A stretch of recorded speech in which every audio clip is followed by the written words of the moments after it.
नमस्कार, Byju's exam prep IAS Hindi में आप सभी का स्वागत है। और आज हम 18 नवंबर के द हिंदू समाचार पत्र में आए कुछ महत्वपूर्ण समाचारों का विश्लेषण करने वाले हैं। तो आइए शुरू करते हैं आज का समाचार विश्लेषण। आज के विषयों पर चर्चा करने से पहले कुछ महत्वपूर्ण सूचनाएं आप सभी के लिए हैं। आप सभी को ध्यान में रखना है कि हमारे द्वारा आईएएस ऑफलाइन वर्कशॉप का आयोजन किया जा रहा है देश के विभिन्न शहरों में। यहाँ पर आपको डेट और टाइमिंग याद रखना है। डेट है 20 नवंबर और टाइमिंग है 5 से 7 बजे तक। आपको ये भी ध्यान में रखना है कि 4 से 5 बजे के बीच में एक मॉक टेस्ट का भी आयोजन यहाँ पर किया जाएगा, जिससे कि आप जो प्री का एग्जाम पैटर्न है उसको समझ सकें। आपको वेन्यू याद रखना है। वेन्यू का जो डिटेल है वो इस वीडियो के डिस्क्रिप्शन बॉक्स में भी दिया गया है। तो बहुत ही इंपॉर्टेंट वर्कशॉप ये आपके लिए होने वाला है, जहां पर इस एग्जाम की तैयारी की स्ट्रेटजी को लेकर के चर्चा किया जाएगा। नई दिल्ली में ही हिंदी माध्यम से भी इस वर्कशॉप का आयोजन किया जा रहा है और यहाँ पर डेट और टाइमिंग सेम है। जो वेन्यू का डिटेल है वह इस वीडियो के डिस्क्रिप्शन बॉक्स में दिया गया है। इस तरीके से चेन्नई में भी इसका आयोजन किया जाएगा, लेकिन आपको ध्यान में रखना है कि चेन्नई में इसका आयोजन 19 नवंबर को किया जा रहा है और इसका टाइमिंग होगा 10 से 12 बजे तक। आप इसके वेन्यू के डिटेल को डिस्क्रिप्शन बॉक्स में देख सकते हैं। लखनऊ में इस वर्कशॉप का आयोजन 20 नवंबर को किया जाएगा और टाइमिंग सेम है 5 से 7 बजे तक, और इसके वेन्यू का डिटेल भी आपको इस वीडियो के डिस्क्रिप्शन बॉक्स में मिल जाएगा। आप सभी को यह ध्यान में रखना है कि ये जो ऑफलाइन वर्कशॉप है इसमें भाग लेने के लिए आप सभी को अपना रजिस्ट्रेशन करना होगा, जिसका लिंक इस वीडियो के डिस्क्रिप्शन बॉक्स में दिया गया है। वहां पर दिए गए नंबर और लिंक का उपयोग करके आप आसानी से अपना रजिस्ट्रेशन करा सकते हैं और इस वर्कशॉप और मॉक टेस्ट में भाग ले सकते हैं। तो इन सभी जानकारियों को आपको ध्यान में रखना है। अगर हम आज के विषयों पर चर्चा करें तो आज के पेपर के पेज नंबर 1 पर एक न्यूज आया जो कि कोलिजियम सिस्टम से जुड़ा हुआ है, और ये टॉपिक समान अध्ययन 2 न्यायपालिका और भारतीय संविधान से जुड़ा हुआ है। इस न्यूज में यह खबर दिया गया है कि भारत के जो मुख्य न्यायाधीश हैं डीवाई चंद्रचूड़, उनके द्वारा गुरुवार को सर्वोच्च न्यायालय और उच्च न्यायालयों में न्यायिक नियुक्तियों के लिए जो कोलिजियम प्रणाली अपनाई जाती है और उसके खिलाफ जो एक रिट याचिका डाली गई थी, इस पर पुनर्विचार करने के लिए उस पर जो है सुनवाई के लिए वे सहमत हो गए हैं। तो बहुत ही इंपॉर्टेंट न्यूज है ये। आपको ध्यान में रखना है कि इससे पहले जो केंद्रीय कानून और न्याय मंत्री हैं किरेन रिजिजू, उनके द्वारा भी कोलिजियम प्रणाली के जो नियम हैं और जो प्रक्रियाओं का उपयोग यहाँ पर सर्वोच्च न्यायालय और उच्च न्यायालयों में नियुक्ति के लिए किया जाता है, उसको लेकर के चिंता दर्शाया गया था। और यहाँ पर उनके द्वारा भी ये कहा गया था कि उच्च न्यायपालिका में नियुक्तियों के लिए जो कोलिजियम प्रणाली हम लोग अपनाते हैं उस पर पुनर्विचार करने की आवश्यकता है। हालांकि सुप्रीम कोर्ट ने बार बार ये कहा है कि जो कोलिजियम प्रणाली है वह अपने आप में एक बैलेंस प्रणाली है। अगर हम सुप्रीम कोर्ट में न्यायाधीशों की नियुक्ति के लिए जो कोलिजियम सिस्टम है उसकी बात करें तो आप सभी को पता है कि जो कोलिजियम है उसमें चीफ जस्टिस ऑफ इंडिया के अलावा सर्वोच्च न्यायालय के जो 4 सीनियर मोस्ट जज हैं वो शामिल होते हैं। यानी कि जो कोलिजियम प्रणाली सुप्रीम कोर्ट में है उनके न्यायाधीशों की नियुक्ति के लिए तो वहां पर 5 जज शामिल होते हैं, जिसमें एक सीजीआई और 4 अन्य जो सीनियर मोस्ट जज हैं सुप्रीम कोर्ट के वे शामिल होते हैं। और यह जो कोलिजियम है वह सर्वोच्च न्यायालय में न्यायाधीशों की नियुक्ति पर निर्णय लेता है। इसी तरीके से हाई कोर्ट में भी नियुक्ति के लिए कोलिजियम प्रणाली अपनाई जाती है, और हाई कोर्ट में जो कोलिजियम न्यायाधीशों की नियुक्ति के लिए बनाया जाता है उसमें हाई कोर्ट के चीफ जस्टिस के अलावा 2 अन्य सीनियर मोस्ट जज शामिल होते हैं। यानी कि हाई कोर्ट में जो कोलिजियम बनाई जाती है उसमें 3 जज होते हैं, जिसमें उस हाई कोर्ट के चीफ जस्टिस के साथ साथ उस हाई कोर्ट के जो 2 अन्य सीनियर मोस्ट जज हैं वो शामिल होते हैं। हालांकि आपको ध्यान में रखना है कि हाई कोर्ट का जो कोलिजियम होता है वह सिर्फ और सिर्फ नियुक्तियों पर सुप्रीम कोर्ट के कोलिजियम को सिफारिश भेजता है। इस पर जो अंतिम निर्णय है वह सुप्रीम कोर्ट का कोलिजियम करता है। और आपको यह भी ध्यान में रखना है कि हाई कोर्ट में न्यायाधीशों की नियुक्ति के लिए और उनके तबादले के लिए जो सुप्रीम कोर्ट में कोलिजियम बनाई जाती है, उसमें चीफ जस्टिस ऑफ इंडिया के अलावा सुप्रीम कोर्ट के 2 सीनियर मोस्ट न्यायाधीश शामिल होते हैं और इन्हीं 3 न्यायाधीशों के द्वारा हाई कोर्ट में जजेस के तबादले और नियुक्तियों पर फैसला लिया जाता है। तो आपको ध्यान में रखना है कि चाहे हाई कोर्ट हो या फिर सुप्रीम कोर्ट हो, यहां पर कोलिजियम सिस्टम के माध्यम से न्यायाधीशों की नियुक्ति होती है और इसी को लेकर के बार बार विवाद होता रहा है कि आखिर जो कोलिजियम सिस्टम है उसमें कमियां हैं या नहीं हैं। अगर हम कोलिजियम सिस्टम की शुरुआत की बात करें तो आप सभी को पता है कि कोलिजियम सिस्टम को लेकर के हमारे संविधान में कोई भी प्रावधान नहीं है। जो कोलिजियम सिस्टम है उसे संसद के किसी अधिनियम के द्वारा या फिर संविधान के किसी प्रावधान के द्वारा स्थापित ना करके जो सुप्रीम कोर्ट के न्यायिक निर्णय हैं उसके माध्यम से विकसित किया गया है। और यहां पर जो 3 जज केसेस हैं वो आपके लिए काफी इंपॉर्टेंट हो जाते हैं। आपको ध्यान में रखना है कि जो प्रथम न्यायाधीश मामला जो कि 1981 में हुआ था, जिसे हम कहते हैं एसपी गुप्ता बनाम भारत संघ का मामला, उसमें सुप्रीम कोर्ट ने यह माना था कि जो न्यायिक नियुक्तियां होती हैं और वहां पर जो भारत के मुख्य न्यायाधीश के सुझाव होते हैं उन्हें सरकार के द्वारा ठोस कारणों से अस्वीकार किया जा सकता है। हालांकि जो दूसरा न्यायाधीश मामला था जो कि काफी इंपॉर्टेंट है और जिसके कारण कोलिजियम सिस्टम की शुरुआत हुई, जिसे हम कहते हैं supreme court advocates on record association बनाम भारत संघ का मामला, जो कि 1993 में हुआ था। इस मामले में खुद सुप्रीम कोर्ट के 9 न्यायाधीशों की एक संविधान पीठ के द्वारा जो उनका प्रीवियस फैसला था, यानी कि जो प्रथम न्यायाधीश मामले में जो उनका फैसला आया था उसको उन्होंने पलट दिया, खारिज कर दिया। और यहां पर सुप्रीम कोर्ट के द्वारा इसी मामले में सुप्रीम कोर्ट में और हाई कोर्ट में न्यायाधीशों की नियुक्ति के लिए, उनके ट्रांसफर के लिए कोलिजियम सिस्टम को तैयार करने की बात कही। तो यहां पर आपको ध्यान में रखना है कि जो दूसरा न्यायाधीश मामला है उसी के तहत कोलिजियम सिस्टम की शुरुआत हमारे देश में सुप्रीम कोर्ट के द्वारा किया गया। द्वितीय न्यायाधीश मामले में यह कहा गया था सुप्रीम कोर्ट के द्वारा कि जो चीफ जस्टिस ऑफ इंडिया हैं वे अपने 2 सीनियर मोस्ट सहयोगियों से परामर्श करने के बाद सुप्रीम कोर्ट में जजेस की नियुक्ति के लिए सिफारिश करेंगे और जो सिफारिश उनके द्वारा की जाएगी ऐसी सिफारिशों को कार्यपालिका के द्वारा प्रभावी किया जाना चाहिए। तो ये बातें आपको ध्यान में रखनी है। अगर हम तीसरे न्यायाधीश मामले की बात करें जो कि 1998 का है, यहां पर आपको ध्यान में रखना है कि 1998 में जो तत्कालीन राष्ट्रपति थे KR नारायणन, उन्होंने जो परामर्श शब्द है उसके अर्थ को और स्पष्ट करने के लिए अनुच्छेद 143 के तहत जो उन्हें पावर दिया गया है उसका उन्होंने इस्तेमाल किया और उन्होंने सर्वोच्च न्यायालय को एक राष्ट्रपति का संदर्भ जारी किया जिसमें परामर्श शब्द का अर्थ क्या है उसको समझाने को लेकर के, उसे क्लियर करने को लेकर के बातें कही गई थी। यहां पर आपको ध्यान में रखना है कि इस मामले में सुप्रीम कोर्ट के द्वारा जो कोलिजियम प्रणाली है उसका विस्तार किया गया था।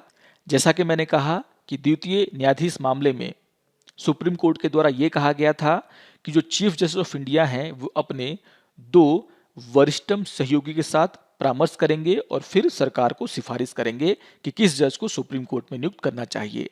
लेकिन यहां पर तीसरे न्यायाधीश मामले में सुप्रीम कोर्ट ने जो अन्य जजेस हैं उनकी संख्या को बढ़ा दिया, यानी कि जो कोलिजियम प्रणाली यहां पर बनाई गई उसमें चीफ जस्टिस ऑफ इंडिया के अलावा जो सुप्रीम कोर्ट के 4 सीनियर मोस्ट जज हैं उनको शामिल किया गया। और यहां पर सुप्रीम कोर्ट ने यह कहा कि परामर्श का मतलब है कि कोलिजियम के द्वारा बहुमत से जिसके नाम को आगे बढ़ाया जाएगा उसे जो है सुप्रीम कोर्ट में न्यायाधीश के रूप में नियुक्त किया जाएगा। यहां पर आपको ध्यान में रखना है कि कोलिजियम सिस्टम के ऊपर बार बार उंगलियां उठाई गई हैं, इसमें कमियों की ओर इशारा किया गया है और कहीं ना कहीं इसी के चलते पूर्व प्रधानमंत्री अटल बिहारी वाजपेयी के द्वारा कोलिजियम सिस्टम में सुधार करने के लिए या फिर उसको बदलने के लिए क्या किया जाना चाहिए इसको लेकर के एक आयोग की नियुक्ति की थी जिसके अध्यक्ष थे न्यायमूर्ति एम.एन. वेंकटचलैया। और यहाँ पर उनके द्वारा सुप्रीम कोर्ट और हाई कोर्ट में न्यायिक नियुक्ति के लिए एक राष्ट्रीय न्यायिक नियुक्ति आयोग बनाने का सिफारिश किया गया था, जिससे कि 2014 में 99 यानी कि 99th जो संविधान संशोधन किया गया था उसके माध्यम से साकार रूप देने का प्रयास किया गया। तो आपको ध्यान में रखना है कि जो 99th अमेंडमेंट है उसके द्वारा सरकार ने राष्ट्रीय न्यायिक नियुक्ति आयोग यानी कि नेशनल जुडिशियल अपॉइंटमेंट कमीशन अधिनियम को जो है पास किया संसद से। लेकिन 2015 में सुप्रीम कोर्ट ने इस आयोग को खारिज कर दिया और न्यायिक नियुक्तियों में जो मौजूदा कोलिजियम सिस्टम है उस प्रणाली को जारी रखा।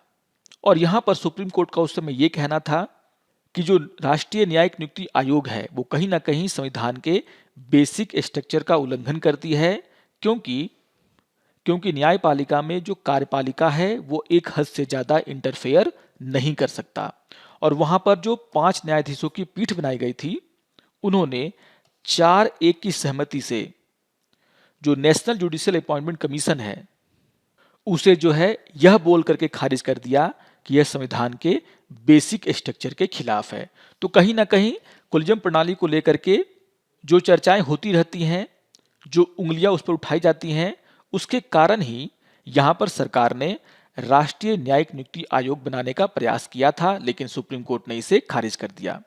अब यहां पर जब हम कोलिजियम प्रणाली की आलोचना की बात करते हैं तो आपको ध्यान में रखना है कि जो कोलिजियम प्रणाली की आलोचना है वो सबसे ज्यादा उसकी जो पारदर्शिता की कमी है उसको लेकर के की जाती है। यहां पर यह कहा जाता है कि कोलिजियम सिस्टम में कोई भी आधिकारिक तंत्र या फिर कोई सचिवालय शामिल नहीं है। हमें यह नहीं पता कि किस आधार पर जजेस की नियुक्ति यहां पर होती है, यानी कि जो पात्रता मानदंड है वो भी क्लियर नहीं है। चयन प्रक्रिया के संबंध में कोई भी निर्धारित मानदंड को नहीं अपनाया जाता। तो यहां पर यह कहा जाता है कि जो कोलिजियम सिस्टम है वह कहीं ना कहीं उसमें पारदर्शिता की कमी है। कोलिजियम की बैठकें कब होती हैं, कैसे होती हैं, निर्णय कैसे लिया जाता है, इसके ऊपर भी कोई सार्वजनिक जानकारी नहीं है। जो दूसरा सबसे बड़ा आरोप कोलिजियम सिस्टम पे लगाया जाता है वो है भाई भतीजावाद। यहां पर यह कहा जाता है कि कोलिजियम सिस्टम ने जो है न्यायिक नियुक्तियों में कहीं ना कहीं भाई भतीजावाद को बढ़ाया है, यानी कि अपने ही लोगों को, अपने ही रिश्तेदारों को यहां पर कोलिजियम के माध्यम से सुप्रीम कोर्ट और हाई कोर्ट में नियुक्त करने का काम किया जाता रहा है। यानी कि कहीं ना कहीं यह जो प्रतिभाशाली न्यायाधीश हैं उनकी अनदेखी करता है। इसके अलावा यहां पर यह भी कहा जाता है कि कोलिजियम सिस्टम के कारण जो न्यायिक नियुक्तियां होती हैं उसमें भी देरी होता है, क्योंकि कभी कभी सरकार के द्वारा कुछ नामों को रिजेक्ट कर दिया जाता है। तो यहां पर जो प्रक्रिया है उसमें काफी कमियां बताई जाती हैं और इसी को लेकर के जो एक रिट याचिका है वह डाला गया था सुप्रीम कोर्ट में, जिसमें यह कहा गया था कि कहीं ना कहीं जो कोलिजियम प्रणाली है जिसकी चर्चा संविधान में नहीं किया गया है वह संविधान का भी उल्लंघन है। और जिस तरीके से न्यायिक नियुक्तियों में जो न्यायपालिका है उसका प्रभुत्व है वो कहीं ना कहीं कार्यपालिका और न्यायपालिका के बीच में जो एक शक्तियों का बंटवारा है उसको भी अफेक्ट करता है। तो यहाँ पर बहुत सारे मुद्दे हैं जिसको कि आपको समझने की आवश्यकता है। बहुत ही इंपॉर्टेंट न्यूज़ है ये, इसको भी आप लोग जरूर ध्यान से पढ़ेंगे। कुछ महत्वपूर्ण बातों को मैंने यहाँ पर बताने का प्रयास किया है, उसको आप लोग जरूर नोट डाउन करेंगे। आइए एक और न्यूज़ पर हम यहाँ पे चर्चा कर लेते हैं। आज के पेपर के पेज नंबर 8 पर एक न्यूज़ आया जो कि जो पॉलिटिकल फाइनेंसिंग है उससे जुड़ा हुआ है और ये टॉपिक समान अध्ययन 2 पारदर्शिता और जवाबदेहिता से भी जुड़ा हुआ है। बहुत ही इंपॉर्टेंट टॉपिक है और इस एडिटोरियल में पॉलिटिकल फंडिंग को लेकर के काफी गंभीर सवाल उठाए गए हैं। इस पूरे मुद्दे को समझने के लिए आपको सबसे पहले जो इलेक्टोरल बॉन्ड है यानी कि चुनावी बॉन्ड है उसको समझना होगा। आप सभी को ध्यान में रखना है कि चुनावी बॉन्ड की जो घोषणा है वो सबसे पहली बार जो पूर्व वित्त मंत्री अरुण जेटली थे उन्होंने 2017 के बजट सत्र के दौरान की थी और आगे चल करके जनवरी 2018 में इसे अधिसूचित किया गया था। अगर हम इलेक्टोरल बॉन्ड की बात करें तो आपको ध्यान में रखना है कि जो इलेक्टोरल बॉन्ड है वो प्रोमिसरी नोट्स की तरह होते हैं, जिन्हें कि स्टेट बैंक ऑफ इंडिया से खरीदा जा सकता है। और ये जो बॉन्ड है उन्हें कंपनियां भी खरीद सकती हैं और जो प्राइवेट पर्सन है यानी कोई भी व्यक्ति इसे खरीद सकता है। और इसका जो मेन मकसद है वो है किसी भी पॉलिटिकल पार्टी को चंदा देना, दान देना। तो यहां पर अगर आप इस चुनावी बॉन्ड को खरीदते हैं तो आप इसके माध्यम से किसी पॉलिटिकल पार्टी को दान दे सकते हैं, यानी कि जो पॉलिटिकल पार्टी इस बॉन्ड को इनकैश करवाएगा उसे जो है यह सारा पैसा मिल जाएगा। लेकिन यहां पर जो सबसे बड़ी बात है वो ये है कि इलेक्टोरल बॉन्ड में जो डोनर होता है उसका नाम नहीं होता है, यानी कि किस व्यक्ति ने उस पार्टी को चंदा दिया इलेक्टोरल बॉन्ड के माध्यम से, इसका पता जो है किसी को नहीं चल पाता। आप यहां पर इसका एक फोटो देख सकते हैं। तो यहां पर आप देखोगे कि यह जो इलेक्टोरल बॉन्ड है उसमें कहीं पर भी इसके खरीदने वाले का नाम नहीं दिया गया है।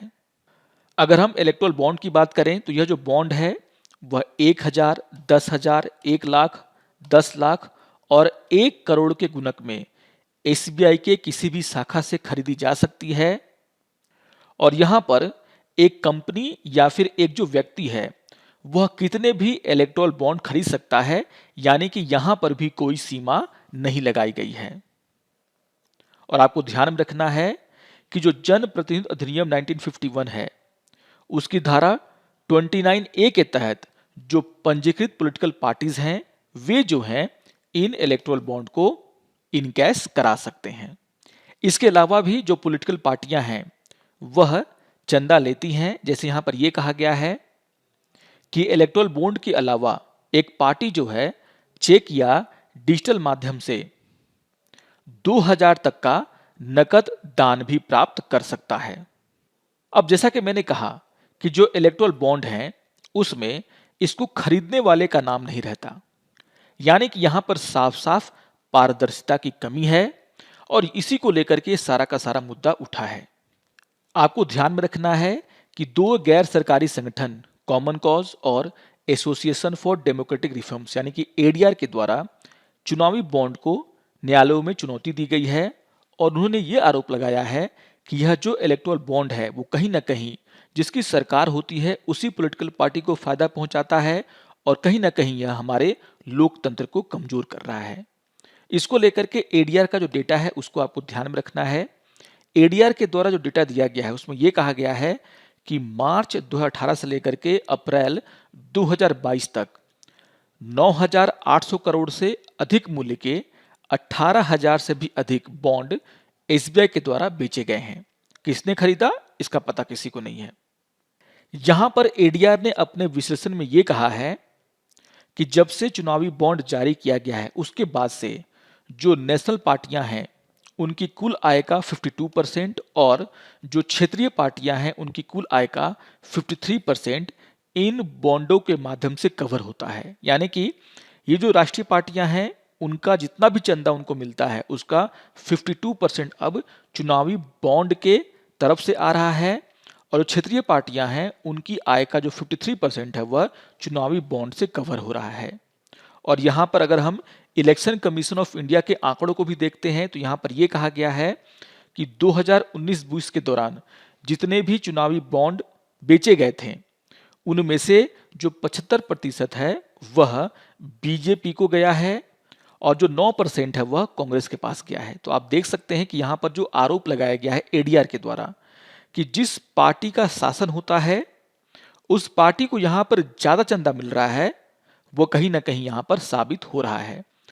अब यहां पर यह कहा गया है कि जो चुनावी चंदा है यानी कि हमारी जो पॉलिटिकल पार्टीज हैं उनको चंदा मिलता है, जो पैसे मिलते हैं वो हमारे लोकतंत्र की मजबूती के लिए काफी महत्वपूर्ण है।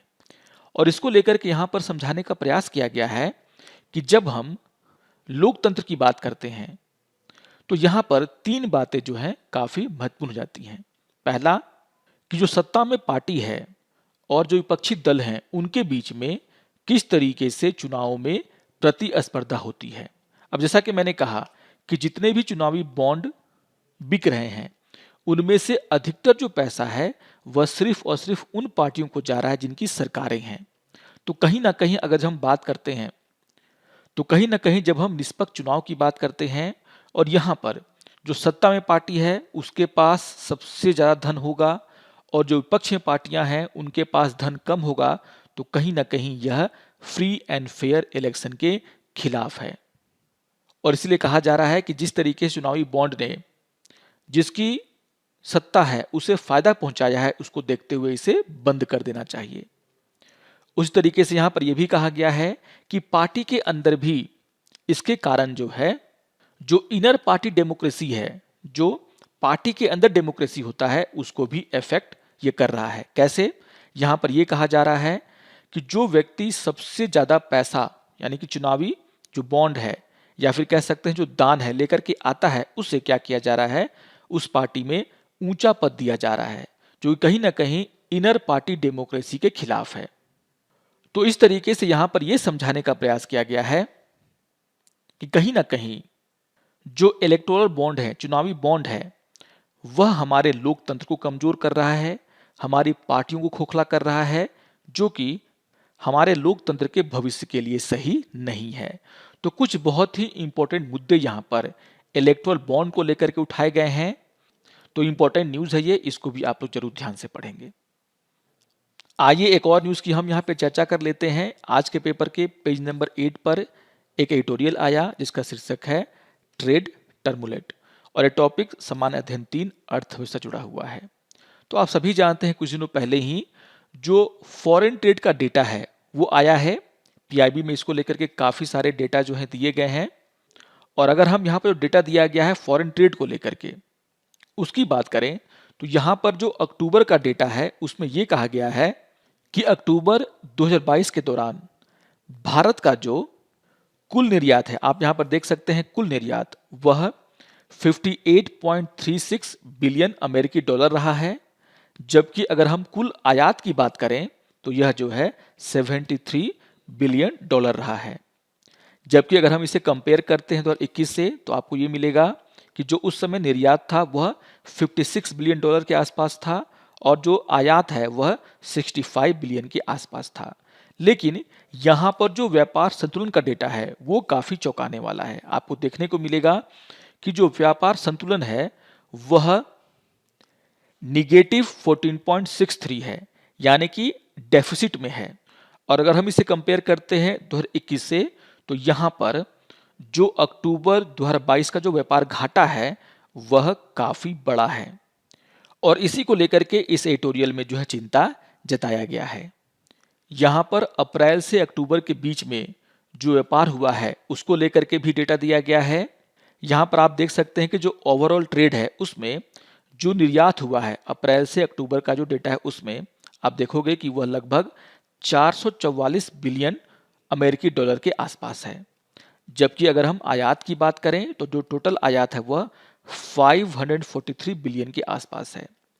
अगर हम इसे 2021 से कंपेयर करते हैं तो यहाँ पर डेटा दिया हुआ है अप्रैल से अक्टूबर के महीने में 2021 के, वहाँ पर जो निर्यात था वह 371 बिलियन अमेरिकी डॉलर के आसपास था और जो आयात है वह जो है 406 बिलियन अमेरिकी डॉलर के आसपास था। लेकिन यहाँ पर जब हम व्यापार संतुलन को देखते हैं तो आप देखोगे कि यहाँ पर जो व्यापार संतुलन है वह जो है डेफिसिट में ज़्यादा है पिछले साल के मुकाबले। तो कहीं ना कहीं हमारा निर्यात जरूर बढ़ा है, लेकिन उसके परिप्रेक्ष्य में अगर हम आयात को देखें तो आयात में भी अच्छी खासी बढ़ोतरी देखने को आपको यहाँ पर मिल रही है। और इसी को लेकर के यहाँ पर एडिटोरियल में ये कहा गया है कि जो ग्लोबल सिचुएशन है उसका असर भारत के एक्सपोर्ट पर पड़ रहा है और कहीं ना कहीं इसको देखते हुए हमें जो हमारी फॉरेन पॉलिसी है उसको चेंज करने की आवश्यकता है। हमें फिर से नए तरीके से देखना होगा कि कोविड के लॉकडाउन के बाद जो परिस्थितियां बनी है, क्या उसमें हमें एक नई ट्रेड पॉलिसी लेकर के आना चाहिए, क्या वो सफल हो पाएगा या फिर नहीं हो पाएगा। जिस तरीके से हमारा आयात बढ़ता जा रहा है वह चिंता का विषय है और इसी को लेकर के यहाँ पर ये मांग की गई है कि अब सरकार को एक नया फॉरेन ट्रेड पॉलिसी लाना चाहिए, बनाना चाहिए। आइए एक और न्यूज़ की हम यहाँ पे चर्चा कर लेते हैं। आज के पेपर के पेज नंबर 10 पर एक न्यूज़ आया जिसका शीर्षक है extreme climate is the new normal.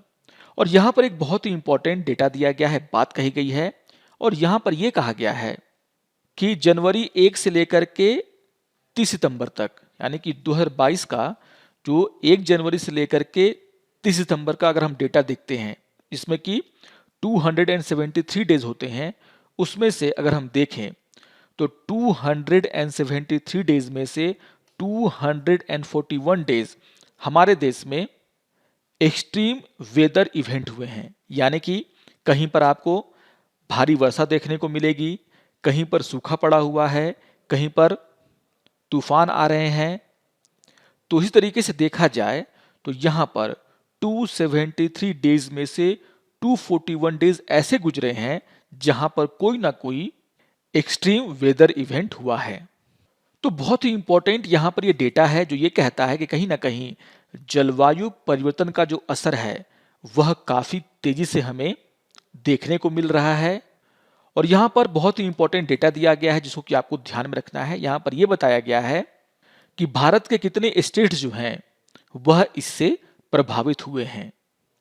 आप यहां पर देख सकते हैं कि जून से सितंबर के महीने में जो बिजली गिरने की घटनाएं हैं उससे जो है 20 से भी ज़्यादा जो स्टेट हैं वह प्रभावित हुए थे। तो यहाँ पर यह बताने का प्रयास किया जा रहा है कि ये जो एक्सट्रीम वेदर इवेंट हैं उससे जो है कितने सारे स्टेट्स जो हैं प्रभावित हुए हैं इन दिनों में। अब यहाँ पर यह कहा जा रहा है कि जो बिजली गिरने की समस्याएं हैं वो हमारे देश में काफ़ी बड़ी हैं। आप देख सकते हैं कि लाइटनिंग यानी कि जो बिजली गिरने से मौतें होती हैं उसके बारे में अगर हम डेटा देखते हैं तो ये मौतें जो हैं लगातार बढ़ रही हैं। उसी तरीके से जो हेवी रेन और फ्लड हैं और उनके कारण जो लैंडस्लाइड होते हैं उसको लेकर के भी यहाँ पर ये बताने का प्रयास किया गया है कि देश के अनेक भागों में लैंडस्लाइड, फ्लड और भारी वर्षा से जो है बहुत सारे लोगों की मौतें हुई हैं। यहाँ पर आपको यह भी ध्यान में रखना है कि यहाँ पर कुछ इंपॉर्टेंट बातों को भी समझाने का प्रयास किया गया है। जैसे यहाँ पर यह कहा गया है कि हैवी रेनफॉल कब होता है। जैसे यहाँ पर यह कहा गया कि किसी एरिया में अगर 64.5 mm से लेकर के 115.5 mm रेन जो है यानी कि वर्षा जो है 24 घंटे के अंदर होती है तो हम उसे हैवी रेनफॉल मान लेते हैं। तो इस तरह की जो महत्वपूर्ण बातें यहाँ पर दी गई हैं उसको भी आपको जरूर नोट डाउन कर लेना है। उसी तरीके से यहाँ पर हीट वेव को लेकर के डेटा दिया गया है। आप सभी जानते हैं कि हीट वेव को लेकर के हमने पिछले दिनों काफ़ी चर्चाएं की हैं। जो गर्मी का महीना था उसमें आपको देखने को मिलेगा कि उत्तर भारत में, यहाँ पर उत्तर भारत की बात करें, चाहे मध्य भारत की बात करें, चाहे पश्चिमी भारत की बात करें, तो आपको यहाँ पर देखने को मिलेगा कि बहुत सारे जो एरिया हैं वहाँ पर हीट वेव की घटनाएं हुई थी। अगर हम कोल्ड वेव की बात करें तो कोल्ड वेव की घटनाएं भी हमारे देश में बढ़ी हैं। जिस तरीके से हीट वेव पड़ रहा है उसी तरीके से ठंडी के दिनों में कोल्ड वेव भी हमारे देश में चल रहे हैं।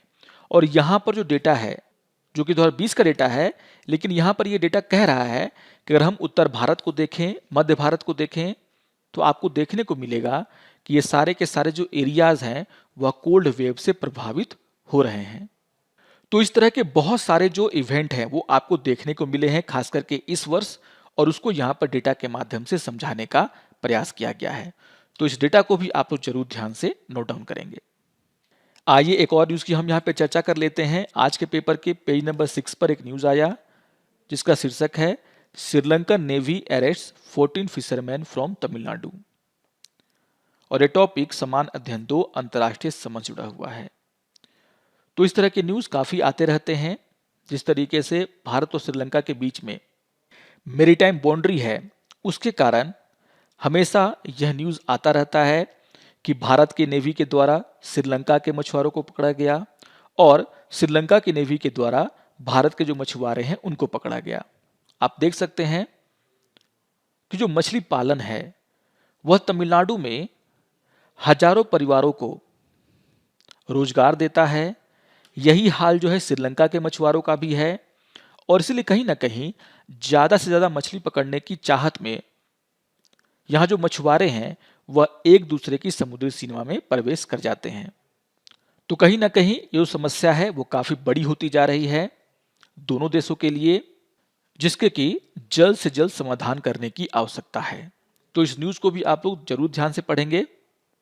आइए अब इन विषयों पर आधारित मुख्य परीक्षा के अभ्यास प्रश्नों पर चर्चा कर लेते हैं। यहाँ पर क्वेश्चन नंबर 1 है, भारत में न्यायाधीशों की नियुक्ति की प्रणाली का आलोचनात्मक परीक्षण कीजिए। तो बहुत ही इंपॉर्टेंट क्वेश्चन है ये। जब आप न्यायाधीशों की नियुक्ति की प्रणाली यानी कि कोलिजियम प्रणाली की चर्चा करेंगे तो वहां पर आपको सभी बातों को समझाने की आवश्यकता पड़ेगी कि आखिर जो कोलिजियम सिस्टम है वो कैसे आया, क्या कारण थे जिसके कारण सुप्रीम कोर्ट को कोलिजियम सिस्टम को अपनाना पड़ा। तो यहां पर आप उस बात को भी जरूर बताएंगे और उसके अलावा जो कोलिजियम सिस्टम में कमियां हैं जिसकी चर्चा मैंने आपको की है, आप उसको भी यहां पर लिख करके समझा सकते हैं कि आखिर कोलिजियम सिस्टम में क्या कमियां हैं। तो दोनों बातों को आपको यहां पर लिखना होगा कि आखिर सुप्रीम कोर्ट ने कोलिजियम सिस्टम को क्यों अपनाया और दूसरा कि कोलिजियम सिस्टम में क्या कमियां हैं।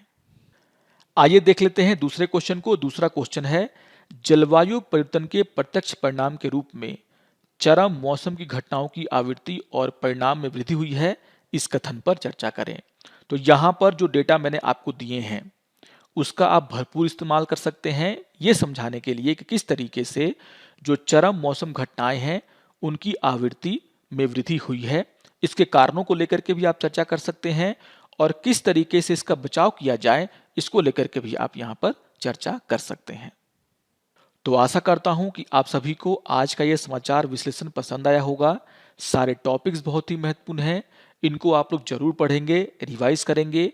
जो इंपॉर्टेंट नोट्स मैंने आपको दिए हैं उनको भी आप जरूर नोट डाउन करेंगे। और अगर आपको ये वीडियो अच्छा लगे तो आप जरूर इसको लाइक करें, शेयर करें और दूसरों को भी सब्सक्राइब करने के लिए प्रेरित करें। तो मिलते हैं समाचार विश्लेषण के अगले अंक में, तब तक के लिए नमस्कार और धन्यवाद।